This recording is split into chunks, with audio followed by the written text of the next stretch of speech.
যে জাতীয় বিশ্ববিদ্যালয় অনার্সে ভর্তি পরীক্ষা অনুষ্ঠিত হলো। এই ভর্তি পরীক্ষা মানবিক বিভাগের বি সেট কোডের আমি সমাধান করেছি। ওই সমাধান আপনারা হয়তো দেখতে পারবেন, গোল বৃত্ত ভরাট করে দেওয়া আছে। এইটা হচ্ছে কারেক্ট অ্যান্সার।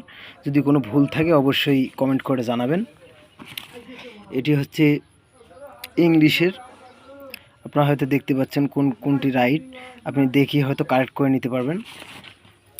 এটি হচ্ছে 3 নম্বর পৃষ্ঠার, আপনারা কারেক্ট করে নিতে পারেন। তো খুব সুন্দর পরীক্ষা হয়েছে আজকে অনার্সের। তো সম্পূর্ণ সমাধান দেওয়া আছে, সলিউশন।